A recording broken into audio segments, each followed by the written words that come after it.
an activist during slavery, and Abraham Lincoln, the president who made and signed the proclamation to free slaves. Woodson worked hard with a minister and preacher by the name of Jesse E. Moreland. Colleges later on started to notice that 8th grade textbooks had only 2 Black people in them since the Civil War. This made them upset, so they made the week into Black History Month in 1976. Woodson unfortunately died in 1950 and was not able to see the History Week be transformed into a month. Today, Black History Month is celebrated every year in February. This special month has played a role in society and how we plan our protests. We have seen the effects of Black History Month in the Black Lives Matter movement. Now we have peaceful protests. I believe MLK's legacy of peaceful protest has shaped our Black Lives Matter movement into a peaceful movement. As I look back over our history, I see the change in how African Americans are treated, but apparently it's just not enough. We still have police brutality, which shows this. Woodson's work has paid off though. More African American students know about their history than I believe we would have without Woodson's work. Some, like Rod Page, a former Secretary of Education, believe we need more work in states like Texas, where textbooks barely touch on racial segregation. Rod Page stated, "Still whites are dominant elements of our history and have shaped us into who we are today. We may not like our history, but it is history." I agree with him. When I attended Bells Elementary School, my history textbooks often got the information wrong. And often my teacher, Ms. Ray, an African American herself, had to go back and tell the truth about what really happened. Black History Month has changed us and will continue to change us. It will forever remind us of who we are.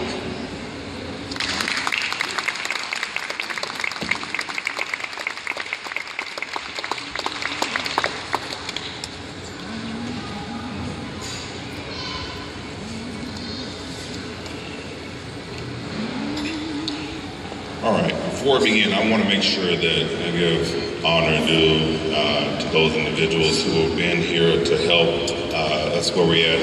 I want to make sure that I give homage to Ms. Pemberton who was with us at the mall and made sure that we continue to have programs like this at the mall. So let's give her a round of applause.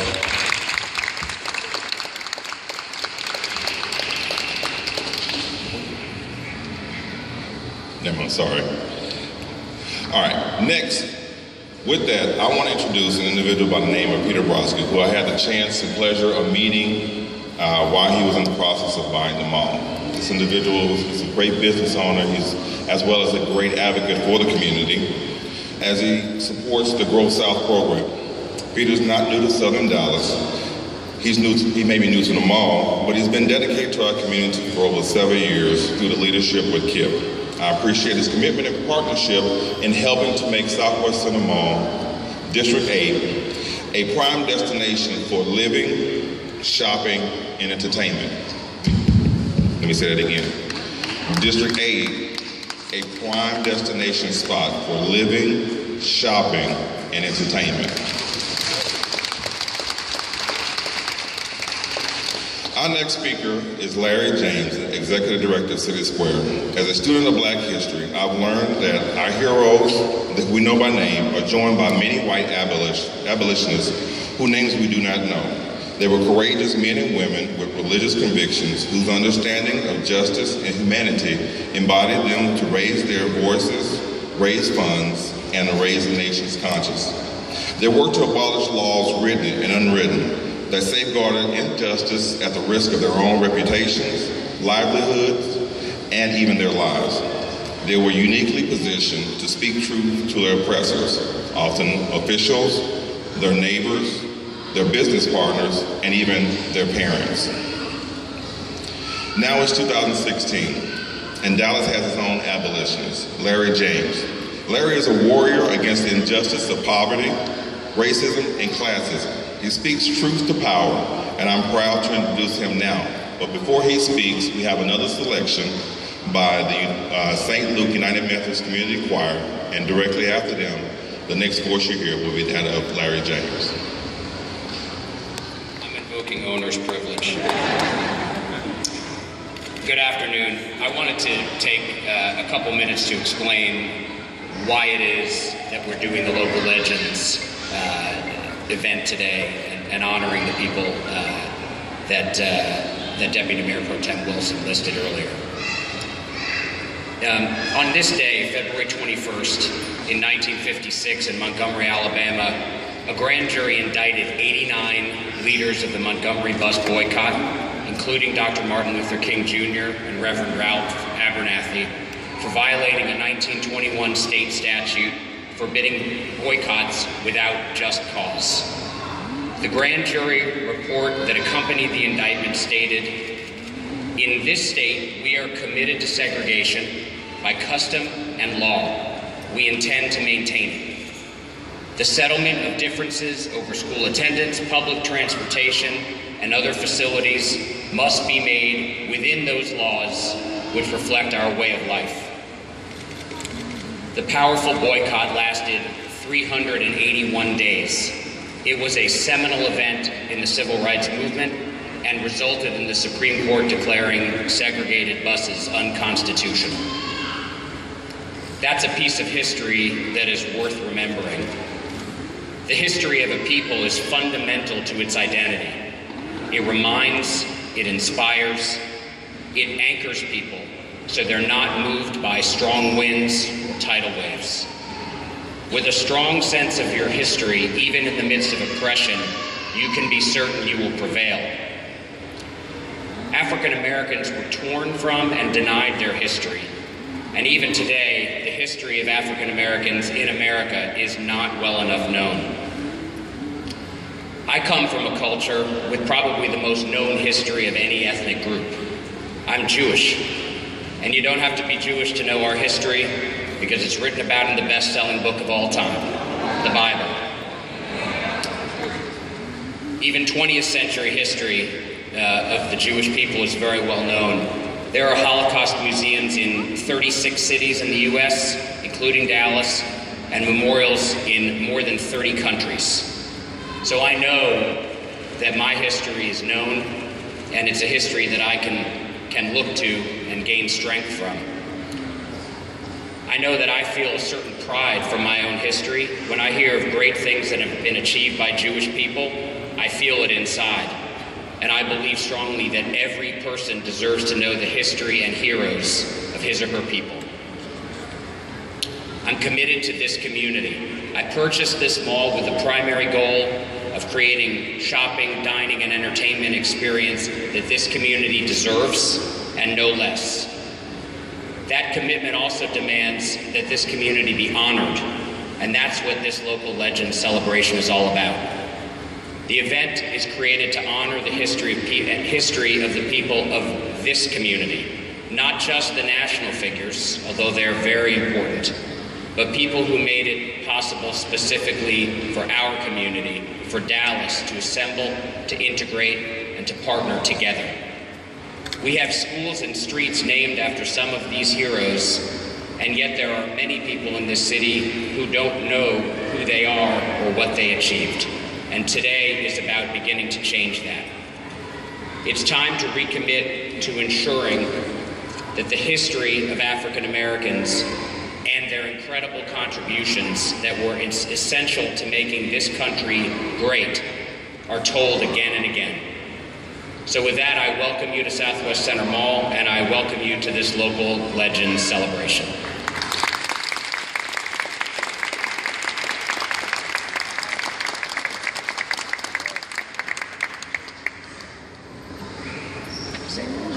Earlier, Ms. Minerva Rodriguez, who gave the invocation, thank you for that.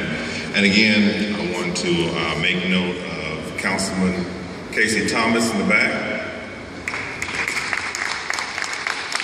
my wingman in the Kent Wisdom corridor. And I believe I saw Ms. Bernadette Nuttall, the ISD School Board Trustee. She here? Oh, she's in the back, okay, all right. All right, I hope you all agree with me that Dallas has its own modern day abolitionist in Larry James. And Larry, again, thank you. Thank you for dedicating yourself for so many years to God's definition of justice and for intensifying your efforts to help Dallas become a city of repentance and reconciliation.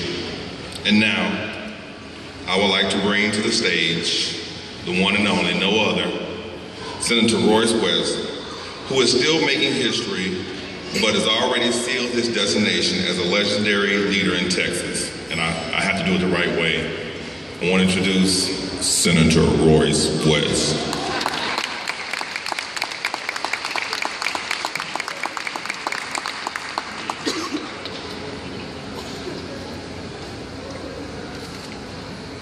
Thank you, Eric.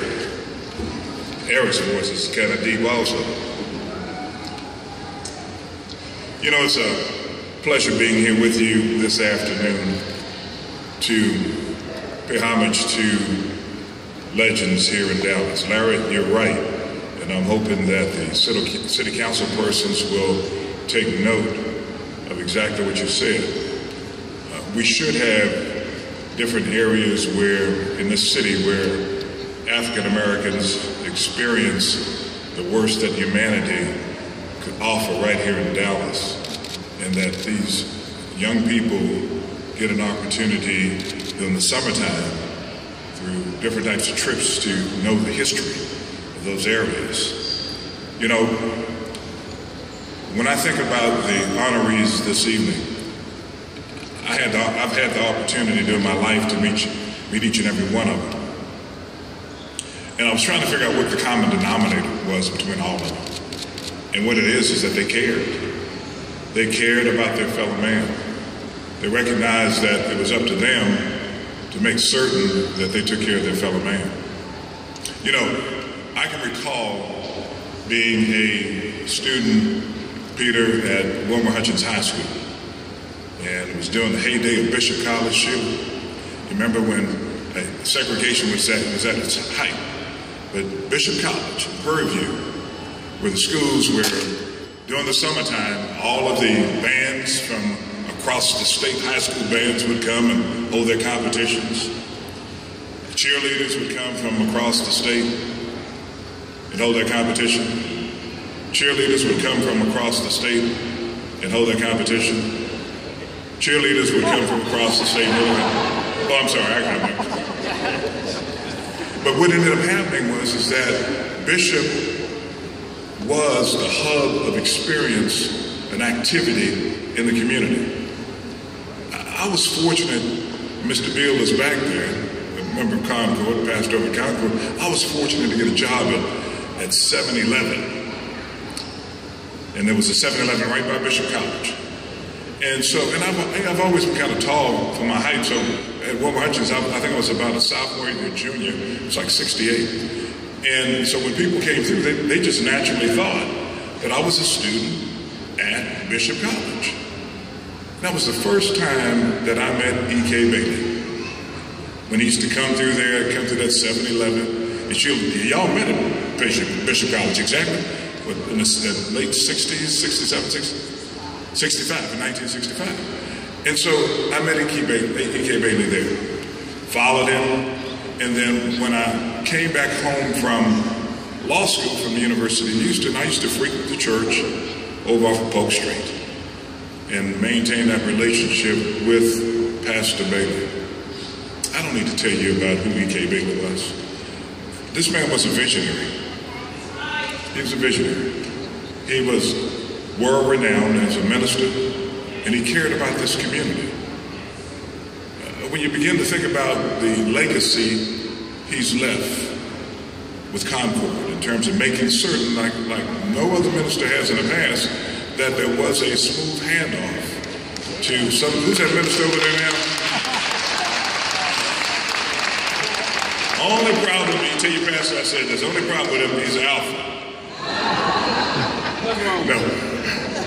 But I mean, think about it. Brian Carter was prepared by E.K. Bailey to take over the reins of Concord, and he's done an outstanding job as a pastor. But for E.K. Bailey, Brian Carter wouldn't be where he is today.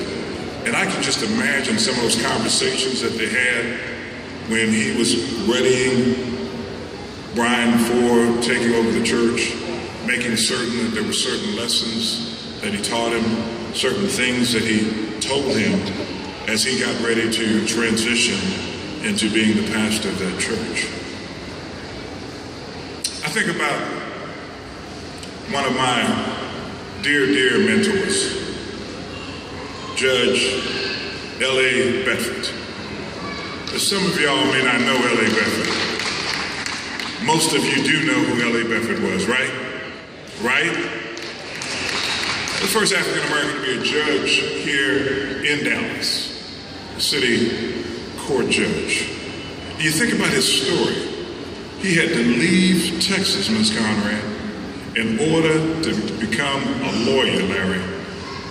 And then when he got back to Texas and began practicing down at the courthouse, in many instances, when he got ready to go in, Angela Lewis, to represent a client, his case was often called last. There were instances where L.A. would tell me that lawyers would end up getting thrown down the stairs at the Dallas County Courthouse. Those types of stories about the injustices that went on. Instances where he would be with Thurgood Marshall and they'd go down to Tyler, Texas, in order to defend students who were sitting in or marching or protesting that had been arrested. And you know how far it is between Dallas and Tyler. And some of you remember that old sign in Greenville. What did it say? Come on, y'all know what it said. Blackest land and whitest people. Blackest land and whitest people. That was a sign, Casey, on the highway that was a sign allowed by the state of Texas to go up and stay up for an appreciable period of time. L.A. Bedford was indeed a legal giant and a godfather to many attorneys here. I never will forget when I got ready to go into private practice. I sought advice from him. He said, Royce, I want you to understand something. You coming out to practice law means that another African American is going to get a slice of the pie. Whatever I can do for you, let me know. And he stood clear to his word. Anytime I had an issue and I needed to talk to someone, L.A. Bedford was there. I can recall when I got ready to run the district attorney back in the mid-'80s. L.A. Bedford was there. I can recall when I got ready to run for state senate. He said, Royce, I'm backing you, but you got to promise me one thing. And I said, what is that? He said, you need to make certain that whatever you do, you take care of Prairie View, Texas Southern, and other historically black colleges. That's what L.A. Bedford told me to do, and that's what I've been doing throughout my tenure as your state senator. Who can ever forget Dr. Yvonne Yu? I mean, and Dr. Yu, we used to have some of those chats over at her house, okay, about what I was doing right, what I was doing wrong, and what I should be doing. And I'm not the only one that had those chats. She had chats with many individuals. She stood for what was right. When she spoke, she knew exactly what she was speaking about. The fact of the matter is that she knew better than many others as it relates to the issues of education impacting not only Dallas, but specifically African-American students. And even though sometimes she didn't have the votes, in order to get things done, she made certain that she made the records perfectly clear. So as Zan Holmes would say, when we read the minutes from the last meeting, we knew exactly what transpired. Because Yvonne Yu made certain of that. And then to cement her legend in perpetuity, Townview was named after her. And you think about all of the great schools that are in that Dr. Yvonne Yu Townview Center. The #1 high school in the country, the TAG program, is in that complex. The Dr. Yvonne Ewell Townview Center. And sometimes the construction, the engineering program runs number 2. But both of those programs are always, according to U.S. News and World Report, at the top of the game. Named after an education icon in this city. I can remember Dr. Emmett J. Conrad fondly. You know, when I was a little boy at Phyllis Wheatley, living right around the corner from Madison High School, thinking that one day I'd be a Trojan, only to become an Eagle, and Wilma Hutchins. Hey, stop it. That was okay. I used to throw a paper, and the paper was like 15 cents. And every paper that I sold, I'd get a nickel from it. Big money back then. And one of my customers, I didn't know who he was Dr. Emmett J. Conrad. I could count on him buying a paper every week. So he became one of my customers. Life is funny. Years later, Ms. Conrad and I developed a relationship some 25 years ago that still exists today. When you think of Dr. Conrad, think of all of the firsts. Serving on the school board here in Dallas. Serving as the first chief of staff African-American chief of staff at St. Paul Hospital. Serving on the state school board. He cared. Not only did he exemplify professionalism, being a doctor, but he cared about African-American students.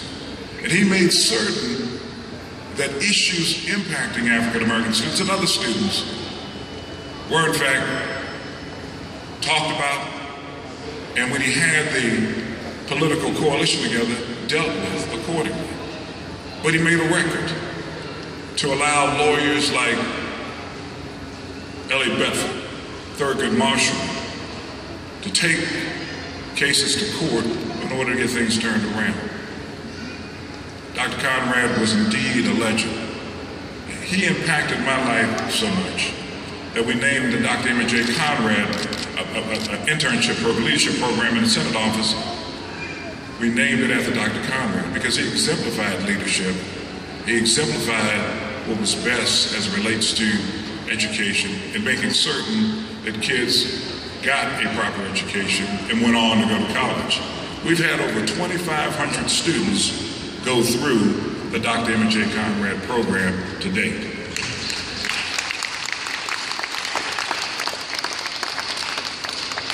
This ceremony would not be complete without talking about that lady called Juanita Craft. Oh boy. If you hadn't had a chance to, you didn't have a chance to go over to her house and see all of the different awards that she had on her wall and then sit down and talk to her about the things that she thought important. Some of those things are just as important now as they were then. She not only talked about African Americans, but also talked to me about the future. And let me spend a few minutes on the future. She employed me that in whatever I did, and that's when I was running for district attorney, that I needed to make certain that I built a coalition based on interests, Sheila, not based on the color of one's skin. Let me say that again. Building coalitions based on interests and not built on the color of one's skin. For you see, the things that she got done, she would not have been able to get them done if she didn't build those coalitions. When you begin to think about those coalitions, how much do I have in common with Clarence Thomas?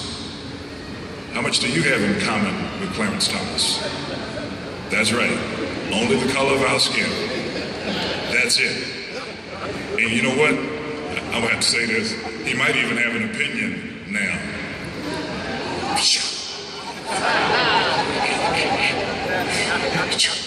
Y'all will catch that a little later on. Okay? So we've got to build coalitions that are based on interests. That's what Juanita Craft would have us do. She would also say we have to stand up for what we believe in. We've got to stand up for it. Larry, you are right. These are some times that we haven't seen in a long time. You can be assured that Donald Trump will be the Republican Party's nominee. If Donald Trump becomes president of the United States of America, that's right, exactly what you're thinking. I'm not going to say what you're thinking, okay? He cannot become president of the United States, which means that we have got to make certain we exercise our rights to vote. We've got to do that. We have to make certain that we establish a coalition with our Latino brothers and sisters, our Anglo brothers and sisters, and our Asian brothers and sisters. And don't be afraid of sharing power. I don't care whether someone is sitting there. Don't get me wrong, I want African Americans sitting at the table. But if I have to figure out whether it needs to be a Latino sitting there or someone that doesn't have my interest, I want a Latino sitting there. As long as that person has my interest and makes certain that our community is equally as represented at that table. There must be power sharing. In order for us, we're 11 to 12% of the population in the state of Texas. There's no way in the world that we're going to be able to get anything done without having a coalition. That's what Juanita Craft would tell us to do, to make certain that we establish coalitions that are based on interests and not based on the color of one's skin. And my friends, I assure you that if we do that, and we learn from the lessons from these heroes and sheroes that we're talking about, then as we move forward in this 21st century, yes, we're going to maintain our civil rights, but we have got to make certain that we get our silver rights. Let me just stay there for 1 second. Let me stay there for 1 second. When you begin to think about all of the churches that we have in our community, when you begin to think about, sometimes the ministers don't know one another. You begin to think about the political and also the economic power that our churches have. And I'm just going to use this as an example, this particular mall. If indeed the churches came together and decided to form a community development corporation to work in conjunction with this mall or any other mall, you can begin to appreciate the magnitude. That this mall or any other mall shouldn't just say, we want you to come, but there should be some sort of business relationship. Because it doesn't make sense to me that we fill this mall with people who live in our area that go to your churches, and the churches don't benefit. But there should be a business relationship. And if you establish the business relationship and those churches come together to help rebuild this mall in our community to do the things that we want to do, everyone will be able to benefit from it. Not just the owner of the mall, who's a good friend of mine, but also our community through this Community Development Corporation. That's what those leaders would tell us to do. Let's make certain that when we move forward, that we do so with a concerted effort that makes sense. I hope you join me in saying congratulations to all of the heroes and the sheroes that we're honoring today. Thank you very much.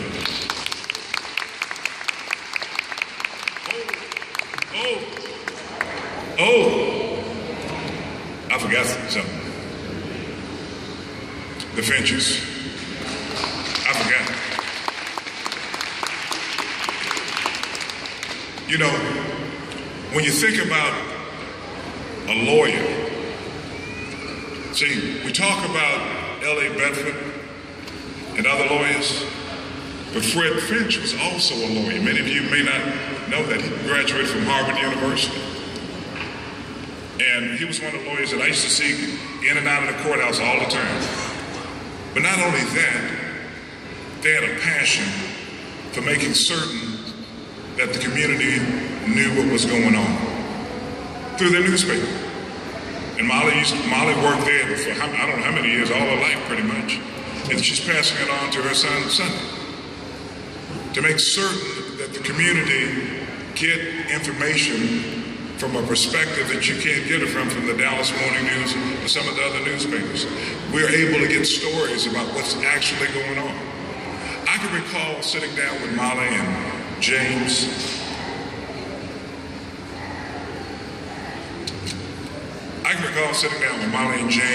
We were at a National Bar Association meeting. And we were talking about people just talking the talk as opposed to walking the walk in terms of voting. And we strategized on making certain that the paper published all of the different individuals in this community, their voting record. You remember that, Molly? And they did that, and I think they caught some flack as a result of doing that. But they were making news, making certain that we knew exactly those persons that were telling us to vote, whether they were actually voting. And I think their voting records improved after they were exposed. But this newspaper was the brainchild of Mr. and Mrs. French. Had they not started this newspaper, we wouldn't have the Dallas Examiner now. It's truly an independent paper that will give us the stories that we need to know about, not only on a local basis, also a national basis. You think about Monday evening politics that they have over at the African American Museum. Again, those types of programs through this particular paper would not have occurred if the Finches hadn't started this particular newspaper. Again, an institution, media, education, law, religion, all of these institutions are alive and well within our community. And today, we celebrate the heroes and sheroes that were a critical part of establishing those institutions. Thank you very much. Royce West, hand clap. All right, we now move to the portion of the program where we celebrate each of our heroes and their accomplishments. As I read each name, will the family members of the honoree join me on stage for a presentation? Each family will receive a certificate and a portrait that will hang in the mall forever. African-American School District Administrator in Texas as the Dallas ISD Associate Superintendent, serving for 3 years from 1981 to 1984. Yvonne was a key committee member planning for the development of a magnet school in the district. Through her hard work, it was fulfilled in 1995 when the Yvonne Ewell Tom U. Magnet Center, named in her honor, opened and had continuously ranked as one of the #1 schools in America. Retirement did not slow her down. She was elected to the school board and quickly gained a reputation as a fierce advocate for students by challenging testing practices. In addition to her numerous honors, she was inducted to the Texas Black Hall of Fame in 1986. Yvonne passed away in 1998, but her fierce legacy as one of conscience and soul of educators who continue to push forward lives on. Congratulations, Yvonne Ewell family. Ms. Finch. Mildred and Fred Finch served as prominent civil rights and community leaders in Dallas. Mildred was an accomplished mathematics teacher from Marshall, Texas. She graduated with honors from Wiley College. She later received a master's degree in mathematics from Reed College in Portland, Oregon, and returned to Dallas to teach in the public schools. When the Dallas Community College system opened its downtown campus in 1966, she went to teach there and later became head of the mathematics department. Fred was a Dallas native who proudly served in the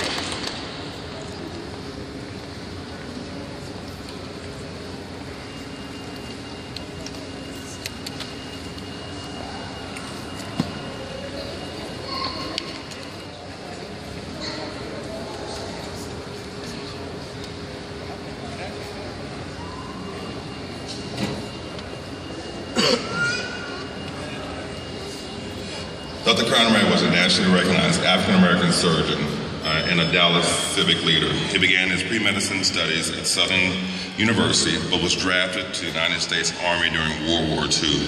He completed his pre-med studies at Stanford University and earned his MD degree in 1948 at Meharry Medical College. Dr. Conrad returned to the military, rising to the ranks of captain in the Air Force. He subsequently completed his surgical training and served as chief resident at Homer Phillips Hospital. In 1956, Dr. Conrad became the first African-American surgeon on the staff of St. Paul's Hospital in Dallas. In 1980, he became the chief of staff, leading more than 700 doctors. For the next 36 years, he not only continued his leadership in the medical community, but and participated heavily in civic initiatives. Dr. Conrad served on the Select Committee on Public Education and proposed major reforms to improve education in Texas, including the controversial no pass, no play rule. The next year, Mark White appointed Conrad as the first African-American member of the Texas State Board of Education, a position he proudly held until his passing in 1993. Again, congratulations to the Conrad family. Man of all seasons, and committed to the quest of justice and equal rights in Texas. He was from Dallas and graduated from Prairie View A&M University in 1946. Determined to become a lawyer, Bedford earned his law degree from Brooklyn Law School and was admitted into the State Bar of Texas as a licensed attorney in 1951. He served on legal counsel on a pivotal case to declare separate but equal unconstitutional in the Dallas public schools. Judge Bedford later became the first black judge to serve in Dallas County, serving from 1966 to 1980. In 1978, President Carter appointed him to the Commission for nominating federal circuit court judges for the Fifth Circuit.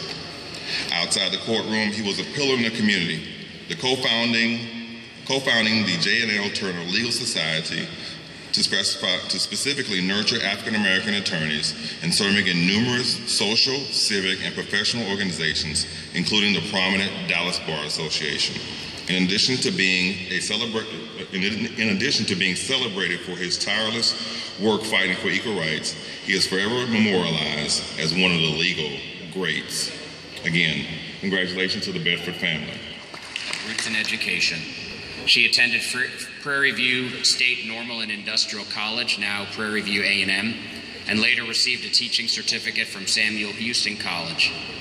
Joining the Dallas branch of the NAACP in 1935 marked the beginning of her long service as a civil rights activist.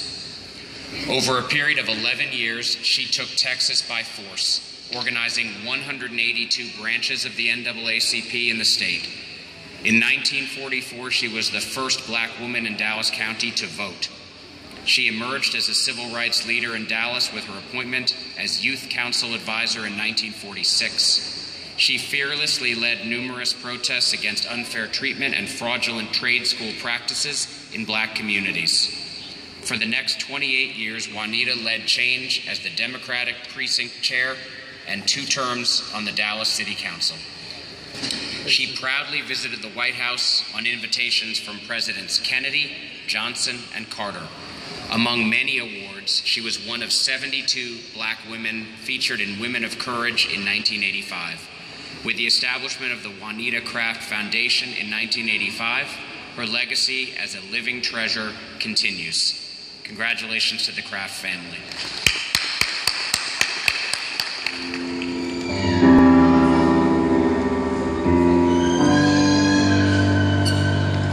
One day, when the glory comes, it will be ours, it will be ours. Oh, one day, when the war is won, we will be sure, we will be sure. Oh, glory. Glory. Glory. Oh.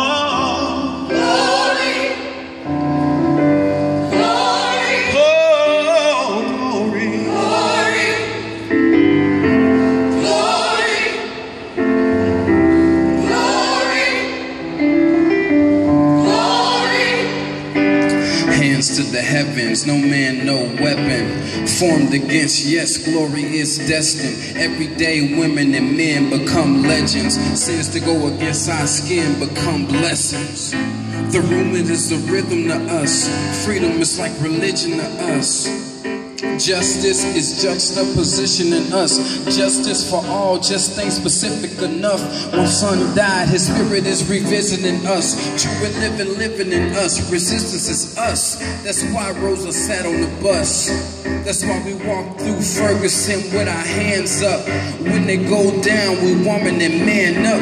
They say stay down, and we stand up. Shots, we on the ground. The camera panned up. King pointed mountaintop, and we ran up. One day, when the glory comes, it will be ours. It will be ours. Oh, one day, when the war is won, we will be sure. We will be sure. Oh, glory.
Now for every man, woman, and child. Even Jesus got his crown in front of a crowd. They march with the torch, we gon' run with it now. Never look back, we done gone hundreds of miles. From dark roads, he rose to become a hero. Facing the League of Justice, his power was the people. Enemy is lethal, a king and became regal. Saw the face of Jim Crow under a bald ego. Our biggest weapon is to stay peaceful. We sing, our music is the cuts that we bleed through. Somewhere in the dream we had an epiphany.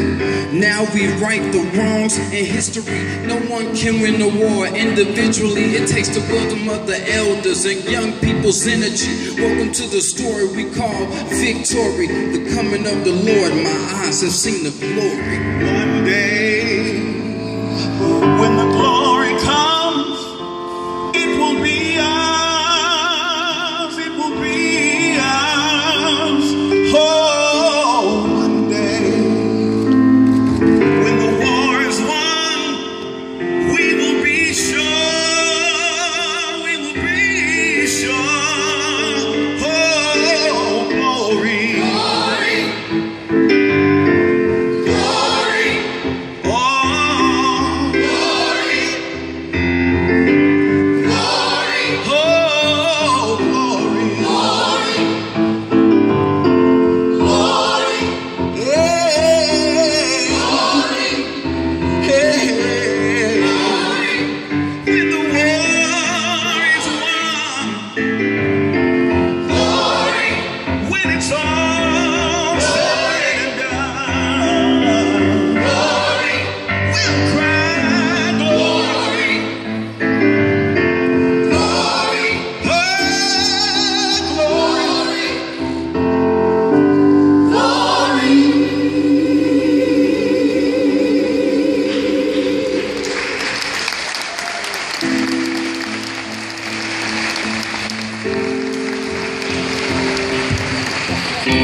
I would be remiss if I have one takeaway from today's event, in that it is up to us to continue to tell our own story.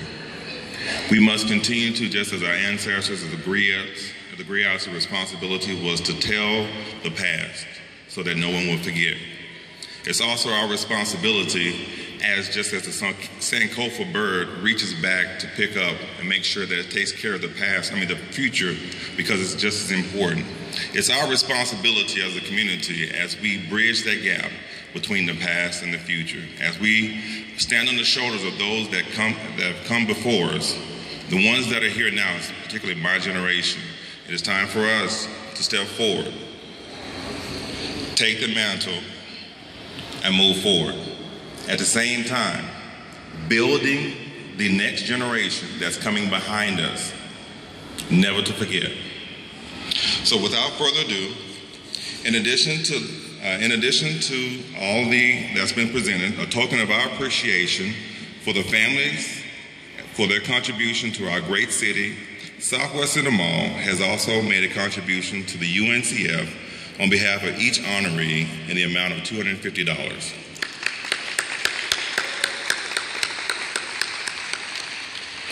Now, if you would, please direct your attention to the right of your right for a special presentation. No? Oh, I'm sorry. Audible again. Can you come up?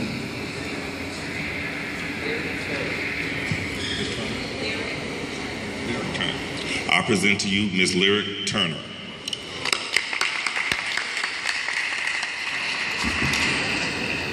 Good afternoon. My name is Lyric Turner, and I'm in the 5th grade. The Reverend Dr. Martin Luther King Jr. left many legacies. He was a crusader for civil rights, voting rights, religious harmony, peace, and economic justice. And although Dr. King was not officially affiliated with any political party, from his writings and speeches, we can conclude how he responded to America's issues. If Dr. Martin Luther King Jr. were running for president of the United States this year, what would he say? Standing upon the mountaintop of progress, Dr. King would look over and see that although the Jim Crow laws of yesteryear are long gone, the trickle-down economics of the recent past has created a massive divide between the rich and the poor. Dr. King will remind us to regard the poor, but not through more government handouts or other failed social policies, but by jump-starting low and stagnant wages. This will give the sluggish American economy a boost. America, it is time for a new way. This new way can and must include a common sense approach to solving the immigration issue. By the year 2040, the total population will reflect a more diverse, multicultural society. Dr. King will remind us to deal kindly with strangers, for we too were once strangers in this land. You see, it doesn't help to build walls. We need to build opportunity on both sides of the border. America, it is time for a new way. This new way can and must take on a new approach to foreign affairs. The fiery darts thrown by terrorist groups, such as ISIS, will not soften America's resolve. America must take a proactive stance against those that seek to harm innocent lives through cowardly acts of terror. Every nation must overcome tribal, racial, sectional, and religious loyalties for the benefits of all humanity. America, it is time for a new way. This new way can and must address a common sense approach to holding our police accountable. We must sit down side by side in constructive dialogue about the needs of our communities, remembering that all lives matter. Black, white, yellow, and black. America, it is time for a new way. It is time for a new way because the old way is broken. It is time for a new way because the old way alienates, imprisons, and traps us in an archaic way of living, moving, and having our being. In order to solve the problems of our era, we must set our moral compass high and let our actions typify the Son of Man and do the right thing, regardless of the earthly ramifications. So, as we stand upon the mountaintop of progress, let merit be our guiding light in every human resource office. Let compassion be our guiding light on every border and on every coast. Let diplomacy be our guiding light when we choose allies from around the world. Let service be our guiding light in the minds of every doctor, teacher, and police officer. Through every walk of life, let morality be our guiding light. When we let morality be our guiding light, we will be able to speed up that day when all children, black, white, poor, rich, fatherless, fathered, citizen, and immigrant, will be able to join hands and solve humanity's problems, juntos, together. Some called him a preacher and a prophet, a minister and a militant, a rabble-rouser and a radical. But what Dr. King would remind every presidential candidate and every citizen is that America is still the promised land. Thank you.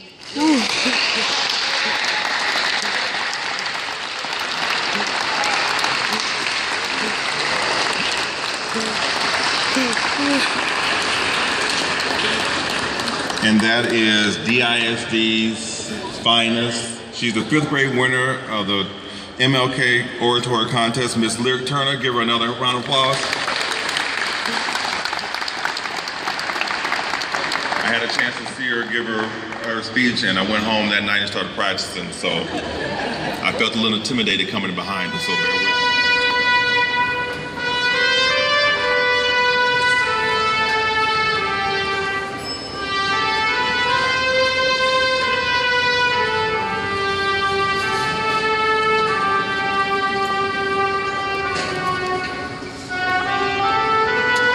Hey, best friend. Hey, how are you? Good to see you.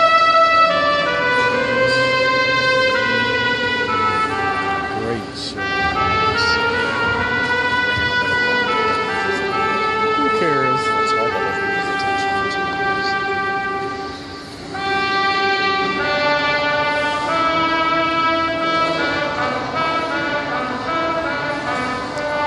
That little girl was awesome.